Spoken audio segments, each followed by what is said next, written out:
Salawat beriring salam semoga dilimpahkan kepada Nabi Muhammad SAW yang menjadi anugerah bagi manusia akhir zaman, menjadi umat pilihan Allah dibandingkan umat-umat terdahulu, dan dijadikan kemuliaan umat Muhammad ini menjadi orang yang akan pertama memasuki surganya dibandingkan umat-umat yang hadir sebelum kita. Dan orang-orang yang mengikuti jejak langkah Rasulullah SAW menjadikan beliau sebagai uswatun hasanah, menjadikan beliau sebagai contoh teladan yang baik. Allah janjikan kita akan bersama Rasulullah SAW di surganya nanti. Ibu-ibu sekalian, ini hari ke 16. Kan kita nggak ada khilaf nih. Nggak ada khilaf ya. Kita hari ini insya Allah nggak ada khilaf. Nah, mungkin lebaran bisa saja, tapi kita awal Ramadan nggak ada yang khilaf.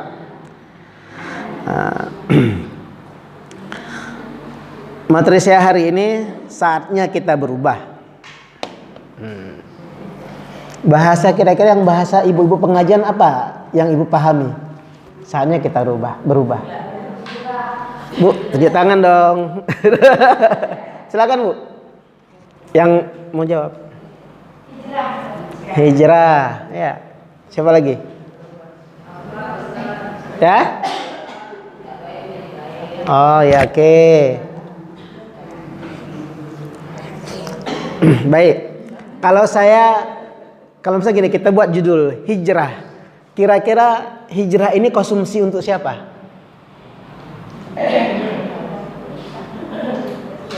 Saya buat judul, bilang sama Bu Ipa, Ustaz apa judulnya? Apa ya? Oke, saya buat saatnya kita berubah, ya kan? Kalau saya buat hijrah, kira-kira konsumsi hijrah ini untuk siapa? Yang pasti kebiasaannya hijrah itu adalah orang-orang Islam, ya, yang dari belum baik menjadi baik, yang belum soleh atau soleha menjadi solehah, ya kan? Tetapi pada saat saya rubah kalimat itu menjadi saatnya kita berubah, ini konsumsinya untuk siapa?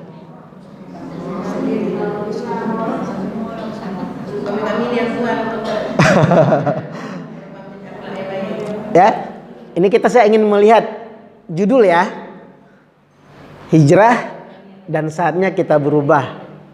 Pada saat kita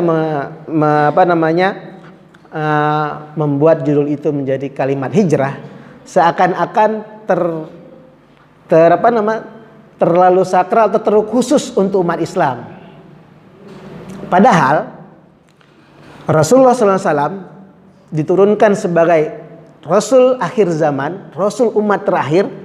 Dia menjadi rahmat bagi seluruh alam. Kalimatnya cuma dirubah sedikit. Kita mencari kalimat atau narasi yang kira-kira kita bisa membuktikan bahwasanya Islam ini adalah rahmat bagi seluruh alam. Tapi kan yang lingkungan ini nanti kan di live kan. Tapi kadang-kadang kita perlu mencari narasi-narasi agar orang di luar kita, baik di luar Rasul Jannah ataupun non Muslim, bisa menikmati sebahagian kebaikan dari kita. Untuk apa? Agar kita bisa membuktikan bahwasanya Islam ini sebagai rahmat bagi seluruh alam, siapa saja.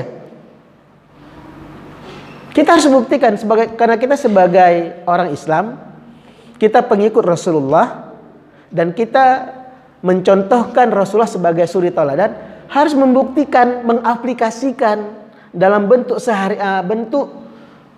kehidupan sehari-hari, baik kalimat maupun perbuatan, agar bisa dinikmati bagi orang lain. Kenapa?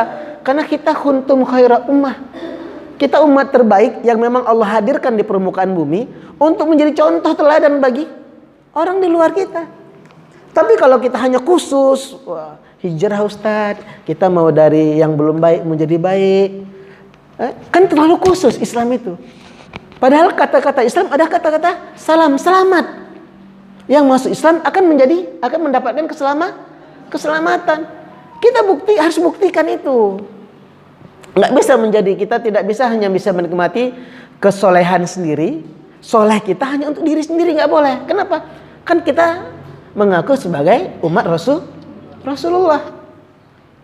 Rasulullah dari seorang pribadi yang diutus oleh Allah dan diangkat menjadi Rasul, secara pribadi diperbaiki akhlaknya, pemahamannya, lalu berdakwah kepada keluarga, lalu kepada saudara-saudaranya, sampai 13 tahun di Mekah, ya.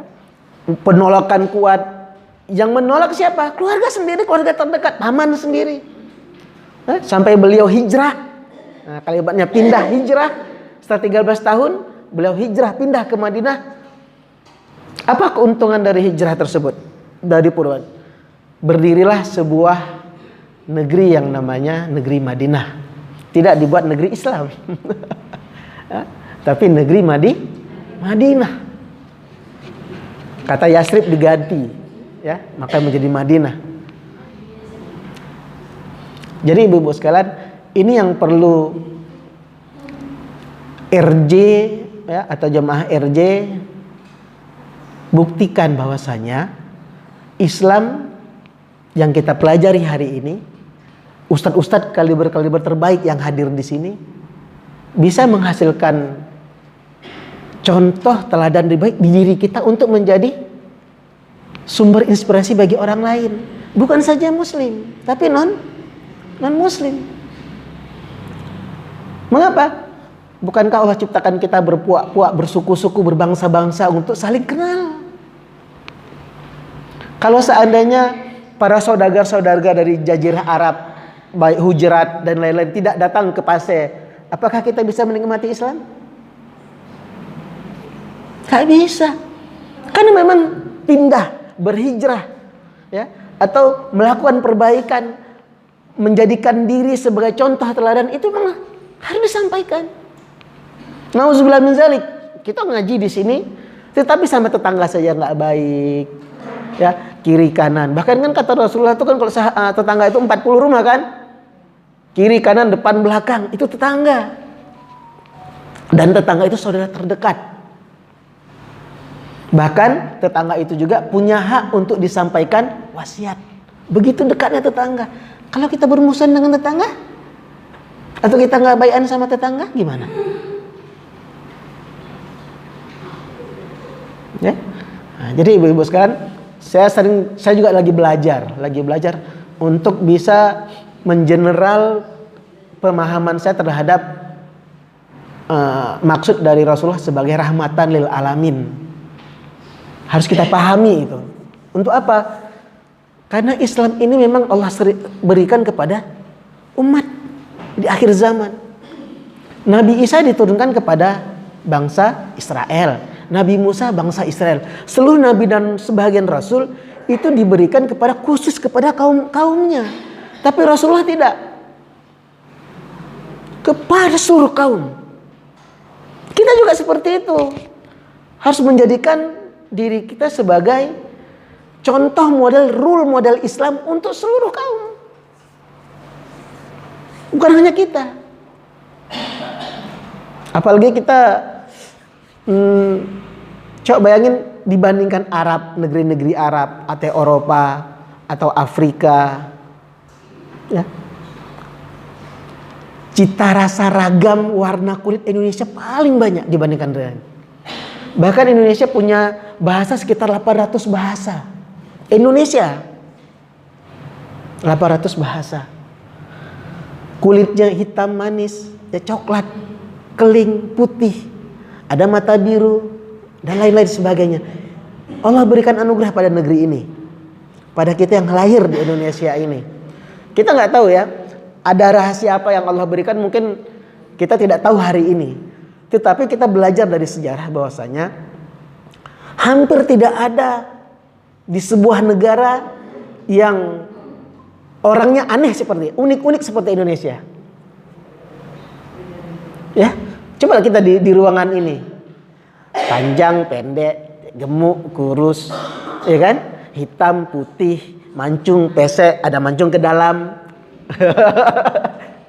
Tetapi ibu-ibu sekalian, ini anugerah. Kalau anugerah ini tidak kita jadikan, kita syukuri, Allah akan cabut.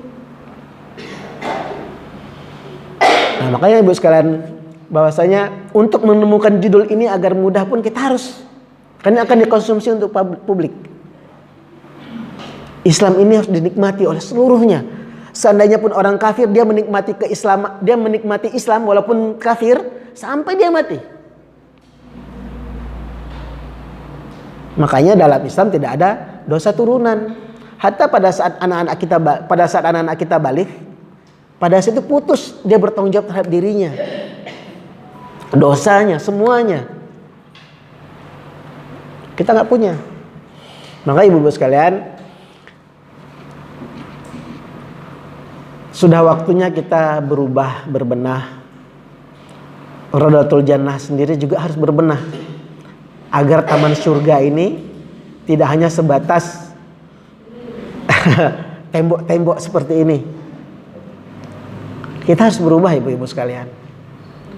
Berubah di diri kita, di mimpi kita, di cita-cita kita, ekspresi kita. Mumpung guru-guru kita, ustadz-ustadz yang hadir kemari, ustadz-ustadz terbaik yang di Loksmawe ada. Tapi kalau kita tidak bisa mencerminkan, tidak bisa menyerap energi kebaikan itu hanya untuk diri kita, kita menyalahi sunnah Rasul. Kenapa? Gak boleh menikmati sunnah itu atau kebaikan untuk diri sendiri.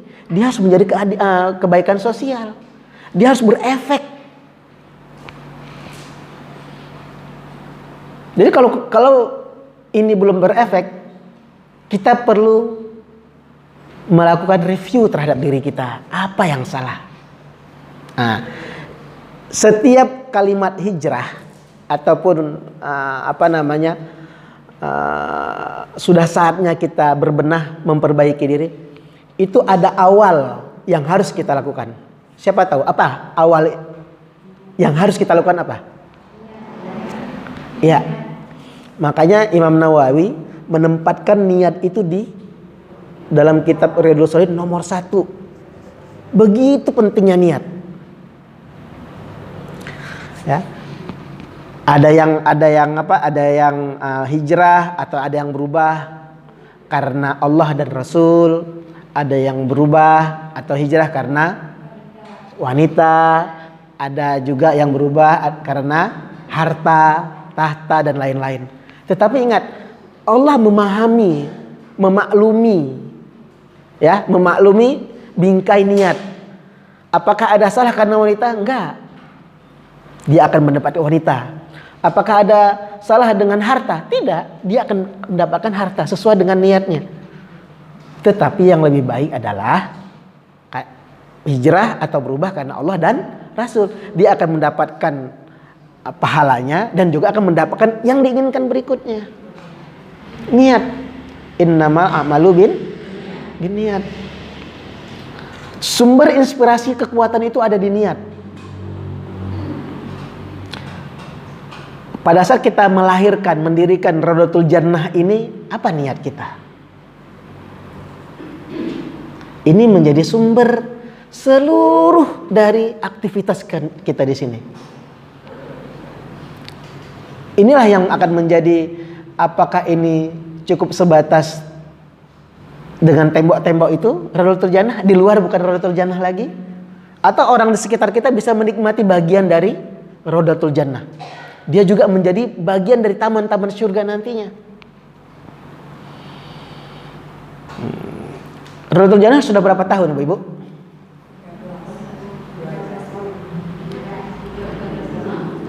Yang termasuk salah satu pendiri Rodatul Jannah, coba tunjuk tangan. Pendiri. Tunjuk tangan, Bu. Masa nggak ada satu pendiri? Oke, berapa tahun, Bu?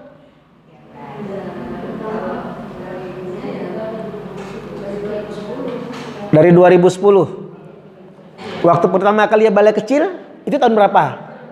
Kan awalnya balai kecil kan? Saya dulu, ya? Iya, betul. Kan balai kecil.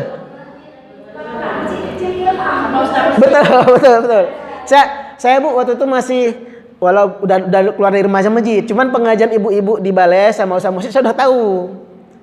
Jadi hitungannya itu pada saat di balai. Di balai tahun berapa mulai?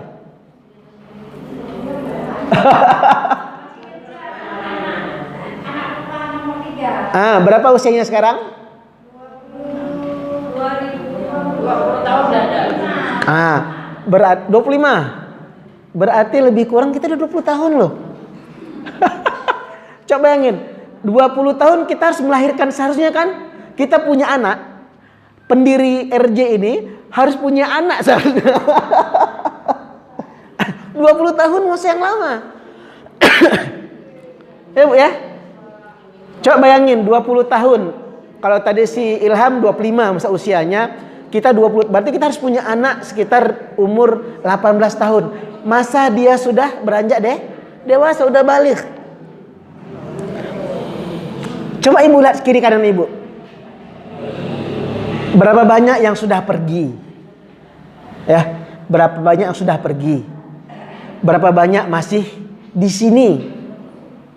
Ada yang pergi sudah dipanggil Allah, ada yang pergi tidak di sini. Kan ada kan? Nah, ibu-ibu harus sadar bahwasanya jangan sampai nanti kita ditanyain Allah. Ini masalahnya. Bertambahkah kita pengajian kita? Terjadi pewarisan kan nggak di sekitar kita? Ya kan? Ini harus 20 tahun seharusnya kita kurang 3 tahun kita punya seorang anak yang usia 17 tahun dan sekarang sudah balik. Seharusnya seperti itu, Raudatul Jannah. Kita tidak terkungkung oleh gedung ini dan juga batas tembok. 20 tahun Bu, ibu punya Raudatul Jannah itu jika dia seorang ibu dia punya anak 17 tahun hari ini. Sudah dewasa. Ntar lagi mungkin udah dipinang. Ya kan? Nah, jadi ibu-ibu sekalian, ini yang bilang, ayo kita perbaiki diri. Jika ada niat yang dulu belum kuat, perbarui niat. Bisa jadi ada niat kita yang mungkin masih masih belum ikhlas kepada Allah dan lain-lainnya. Dan ini perlu kita lakukan perbarui niat. Agar apa? Bagaimana ini bisa berkembang Raudatul Jannah? Ya. Taman surga ini tambah luas. Bukankah salah satu penghuni surga yang paling kecil jatahnya seluas langit dan bumi? Ya bukan? Salah seorang penghuni surga yang paling kecil jatahnya, dia akan mendapatkan seluas langit dan bumi. Masa kita dapat jatah hanya sebatas ini saja? Ya. Sebenarnya dunia kita pada hari ini tidak baik-baik saja. Sama seperti pada saat Rasulullah wafat, Rasulullah diangkat menjadi Rasul sebagai Rasul terakhir. Itu tanda-tanda yang Allah berikan kepada seluruh manusia bahwasanya kiamat sudah dekat. Dan jarak kita dengan Rasulullah sekarang sudah 1444 tahun, 1400 sudah. Jadi ibu-ibu sekalian, kita inilah yang kata Rasulullah, aku rindu saudara-saudaraku. Pada saat Rasulullah mengatakan ini di depan para sahabat cemburu. Ini kan karena kalimat ya, cemburu. Ya Rasulullah, bukankah kami saudara-saudaramu? Bukan, kata Rasulullah. Kalian adalah sahabatku. Ya. Jadi coba bayangin. Rasulullah rindu sama kita belum ada. Dan rindunya beliau membuat sahabat cemburu. Kenapa nih orang yang belum hadir, belum ada dirindui? Sampai tanya, ya Rasulullah, siapa saudara-saudaramu itu? Mereka adalah orang-orang yang beriman kepadaku, padahal aku tidak bersama mereka. Mudah-mudahan itu kita, Ibu. Dan hari ini menjelang akhir zaman, walau alam mengenai kapannya itu bukan urusan kita. Dunia kita hari ini tidak baik-baik saja. Perang Rusia dan Ukraina itu sudah 400 tahun, 400 hari lebih, setahun lebih udah. Padahal hanya masalah sepele. Ya. Dan hari ini di laut Cina Selatan juga ini akan terjadi keributan. Ya, masing-masing sudah mengandalkan ego nih sekarang ini. Ya. Ini perlu kita pahami kondisi dunia. Kenapa? Pada saat kita mewarisi generasi kita berikutnya, anak-anak kita, mereka tidak bisa jadi mereka tidak menikmati sih. Seperti indahnya kita hari ini. Coba lihat saudara-saudara kita di Afghanistan, saudara-saudara kita di Irak, saudara-saudara kita di Palestina. Pernah nyangka nggak? Coba bayangin, mereka hidup dalam kekurangan, lagi sholat dijemput, diganggu, diculik. Udah ayah anak-anak kita nggak balik. Tapi hari ini kita masih menikmati yang luar biasa Allah berikan ini. Tetapi ke depan ibu-ibu sekalian, ibu-ibu harus menyiapkan generasi kita, anak-anak ibu, cucu ibu. Ibu jangan membayangi mereka menikmati seperti kita hari ini. Kenapa? Kan janji Rasulullah. Bagaimana akhir zaman, kondisinya. Kenapa mereka perlu disampaikan?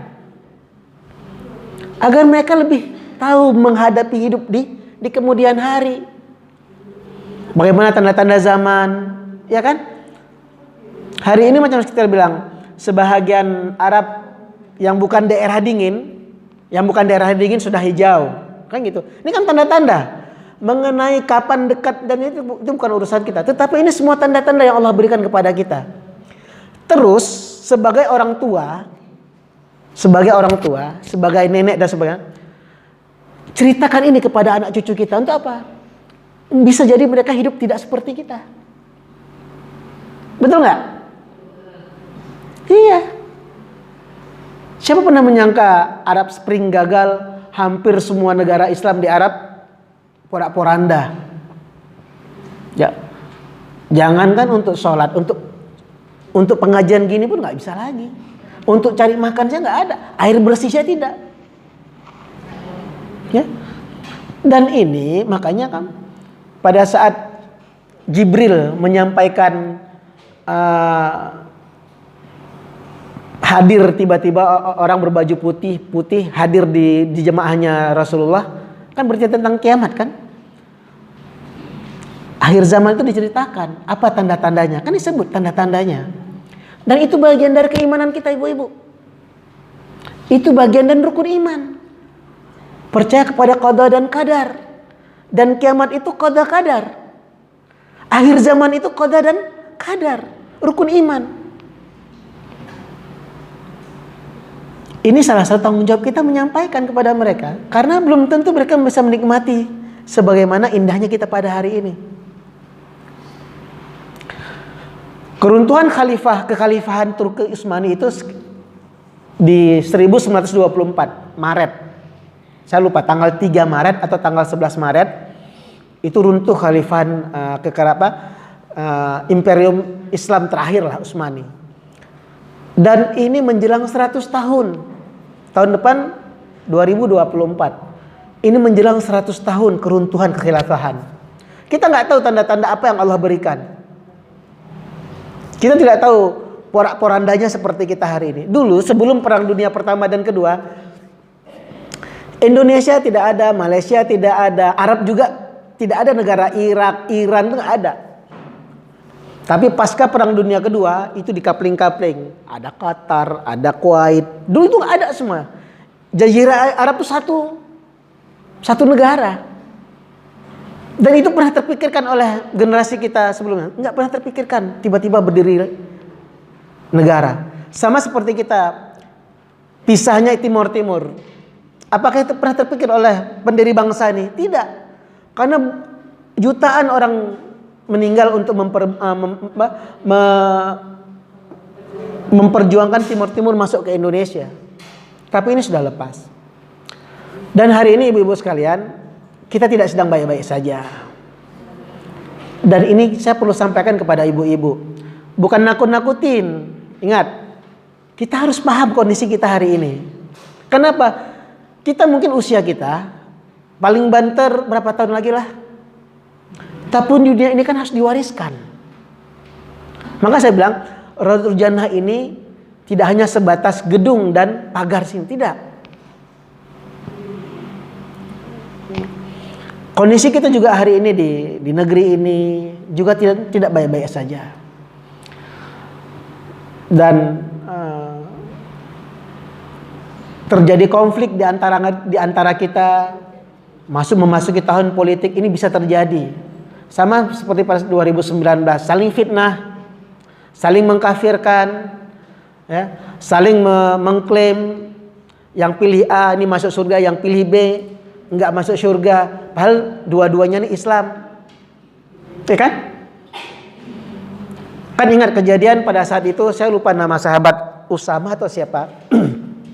Beliau pada saat bergejolak perang menebas salah seorang musuh. Pas saat mau ditebas, musuh tersebut bersyahadat, asyhadu alla ilaha illallah wa asyhadu muhammadar rasulullah. Tetapi sahabat ini langsung menebasnya, pas meninggal. Dan kejadian ini dilaporkan kepada Rasulullah. Dipanggil sahabat tersebut, mengapa kamu membunuh orang yang sudah bersyahadat? Ya Rasulullah, dia bersyahadat pada saat dia melihat pedangku, dia takut karena pedangku. Betul? Apa kata Rasulullah? Saya Said atau siapa, saya lupa nama sahabat. Apakah kamu tahu hatinya? Terdiam. Dan ini diulang oleh Rasulullah 3 kali. Apakah kamu tahu hatinya? Ibu-ibu sekalian, menjelang dalam kondisi seperti ini, berhati-hatilah mengungkapkan kalimat-kalimat pada saat nanti menjelang tahun politik, jika ada huru-hara dan lain-lain. Jaga kalimat-kalimat yang saling menyakiti. Jangan. Ini ke depan ini kita wallahu alam, kita nggak tahu. Tetapi belajar dari beberapa kasus kejadian-kejadian akhir zaman ini luar biasa. Ya bayangin aja kan, pada saat nanti dimunculkannya Dajjal, semua orang akan mengatakan dia Tuhan. Dan Dajjal itu cuma 40 masa di atas dunia.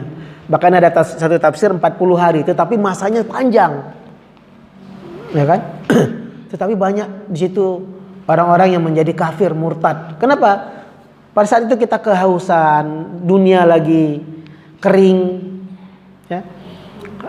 Dan kekurangan makanan, keimanan, dalam kondisi damai saja.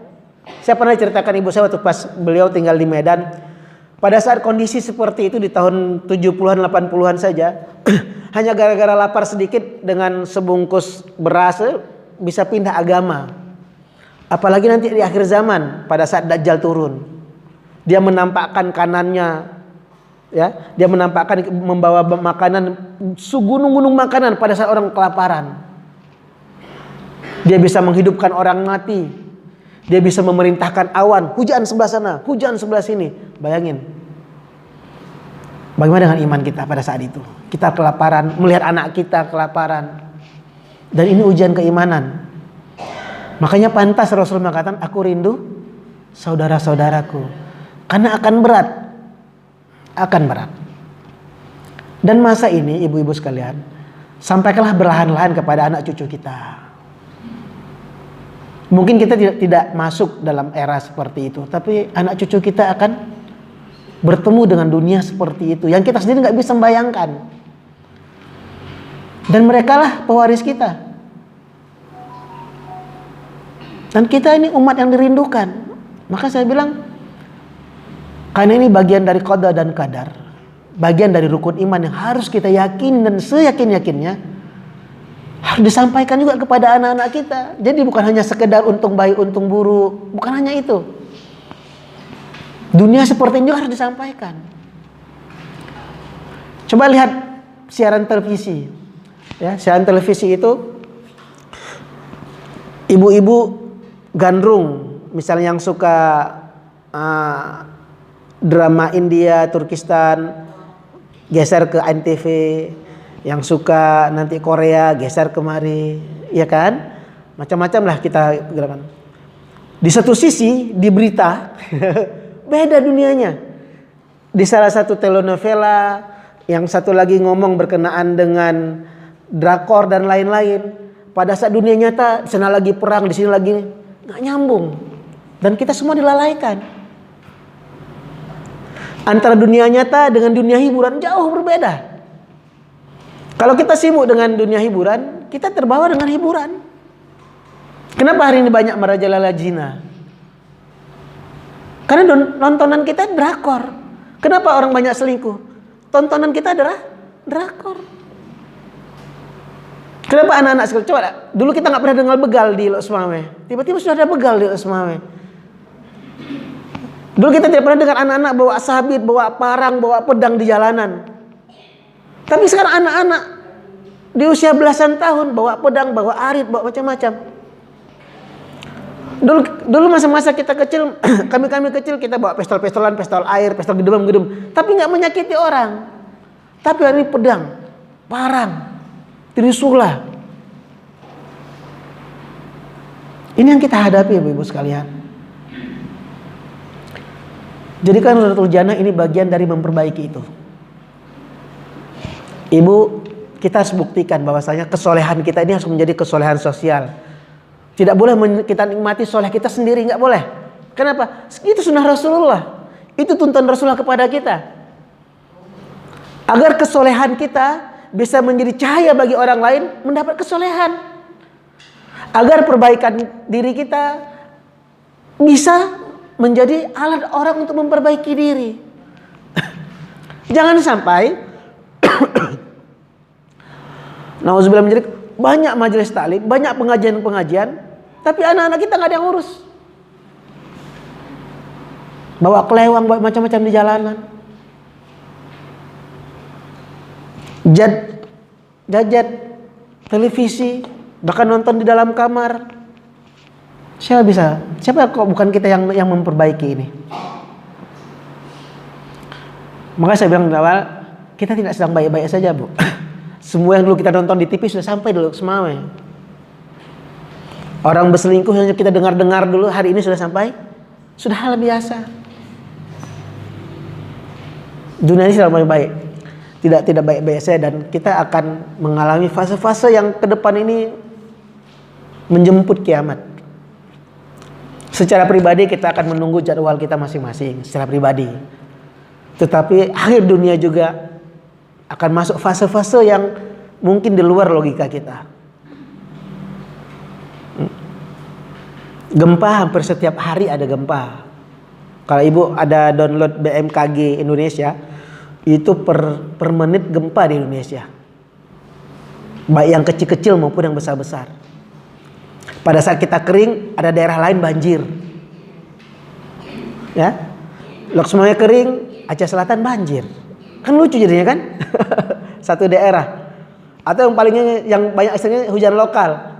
Ya, saya pernah ngalami juga yang beberapa waktu lalu saya keluar dari kampung Jawa, dari rumah. Hujan itu pada saat ketemu dengan simpang apa namanya? Simpang Pasar Impres. Basah-basahnya. Kayak di kapling-kapling tuh. Hujan. Ada orang keluar dari Panggoy, basah sekuyup, masuk ke Cunda kering kerontang, diketawain dia pakai jaket, pakai jas hujan. Seperti itu rezeki. Makanya ini perlu disampaikan kepada anak cucu kita, atau Ibu cari bahasa atau cari cara untuk menyampaikan berkenaan dengan takdir ini, berkenaan dengan kiamat. Bukan untuk menakut-nakuti, tetapi untuk mempersiapkan diri mereka ngapain nantinya. Kenapa? Karena Rasulullah sendiri diajarkan oleh Jibril menyampaikan tanda-tanda. Untuk apa? Untuk siap-siap. 1400 tahun yang lalu sudah disampaikan oleh Rasulullah tanda-tanda kiamat. Terus bayangin, kita pernah nyampaikan ini nggak kepada anak-anak? Tanda-tanda kiamat. bagaimana Dajjal. Padahal Rasulullah sudah sampaikan jauh-jauh hari berkenaan dengan kiamat. Bahkan berkenaan dengan kiamat, Rasulullah itu bercerita jadi sahabat itu tidak bergeser-geser dari tempatnya, berubah pada saat sholat, pulang sebentar makan balik lagi. Karena Rasulullah bercerita mengenai dahsyatnya kiamat, menjelang hari kiamat. Begitu dahsyatnya, sahabat sampai berdesak-desakan ingin mendengar. Terus kita sampai hari ini belum bercerita pun kepada anak cucu kita mengenai tanda-tanda kiamat.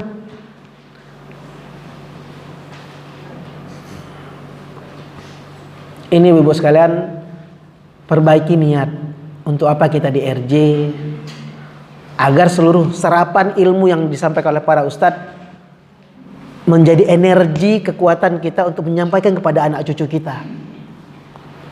Karena kita tidak sedang baik-baik saja, memang karena kita hidup di akhir zaman dan kita umat yang yang Rasulullah rindukan. Moga-moga ini menjadi iktibar bagi kita semua, pelajaran yang baik. Coba sampaikanlah mengenai tanda-tanda kiamat ini. Rasulullah sangat serius menyampaikannya. Dan ingat, saya ingin sampaikan, bukan menakut-nakuti, tapi ini untuk siap siaga terhadap kematian saja kita siap siaga, apalagi tentang kiamat. Dahsyatnya fitnah kiamat. Sekarang kan kita tidak bisa bedakan ini mana berita benar, mana berita dusta. Sudah mulai merasa kan? Kadang berita sendiri ini berita betul atau tidak sudah nggak bisa kita pisahkan lagi. Tanda-tanda sampai ke sana. Wallahu a'lam bishawab. Mudah-mudahan ini menjadi Ramadan terbaik di kita semuanya. Allah berkahi usia kita, Allah perbaiki tingkah laku kita, Allah perbaiki tutur kata kita, Allah perbaiki bersihkan hati kita, Allah perbaiki bersihkan otak kita, dan menjadikan kita sebagai orang yang layak Allah anggap masuk ke surganya. Amin ya rabbal alamin. Assalamualaikum warahmatullahi wabarakatuh.